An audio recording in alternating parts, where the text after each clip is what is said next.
Exercise number 5 and 6. Ready? Start. A person who is not dealing in an expert way with a specific subject will naturally go in for generalizations. I am not expert and so I can say many things about many subjects. Looking at this institute from a distance and looking at its publications, it seems to me that it has been making good progress. We have been told that similar institutes in other countries have begun to appreciate the work of this one. There can be no doubt about the importance of the work which you are called upon to do.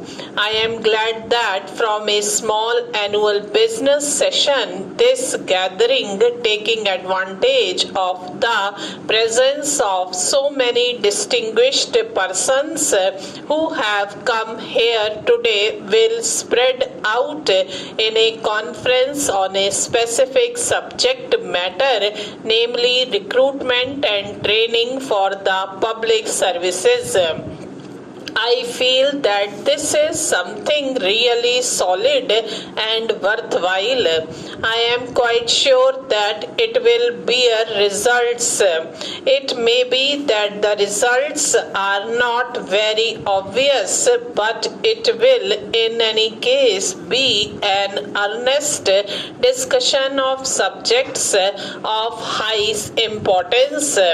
I often wonder how we should approach these subjects. There are several possible approaches to them: the technician's approach, the professor's approach, and the man in the streets approach. I believe that most of you who have gathered here are either of the administrator type with actual experience or the professor type.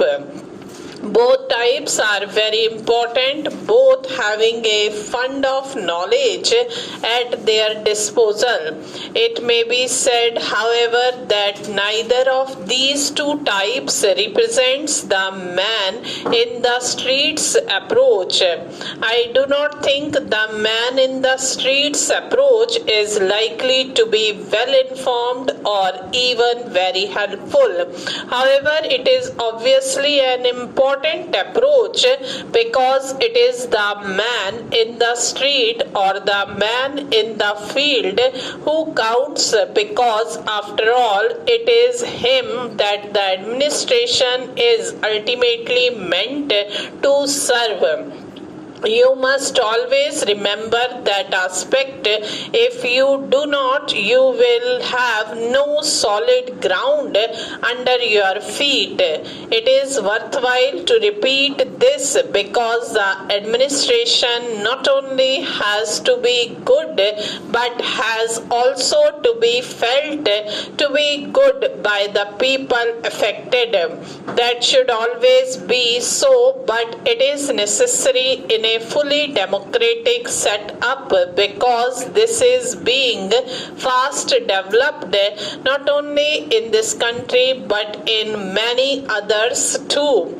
Now, what is self-government? We have a parliament which is sovereign, which normally speaking is elected every 5 years. It is obvious that the vast majority of the measures considered and passed by Parliament are in a way being considered by the 360 million people in the country. If I may say so, the people's representatives tend to function on the basis of a feeling of the general pulse of the people. The later have got the power to kick out a government or a member after a certain period of time, as it is important to keep the government or parliament in check. Again, there also exists a general feeling of awareness in the people that things are being done according to their wishes or in consultation with them. In fact, they have begun to feel that they are governing themselves. This is only partly true, but it is true enough in the sense that there is a check on the government and also on parliament, and that it can be kicked out if it went too far in any direction. Therefore, it behaves and tries to keep in line with public opinion.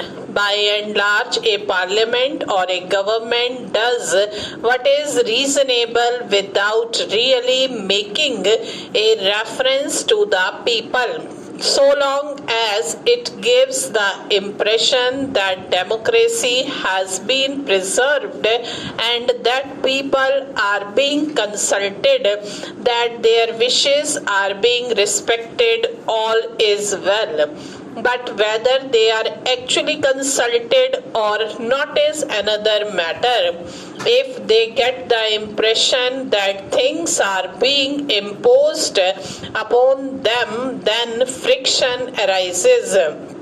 Apart from doing his work, the administrator, whether he is low down or high up in the scale, must give the impression, even if that impression is not 100% correct, that he is working through the public will and carrying it out. Of course, this cannot always be done. The administrator cannot carry out everybody's will, but he must give the broad impression that he is functioning in accordance with the public will, always thinking of public grievances, trying to remedy them and consulting the people.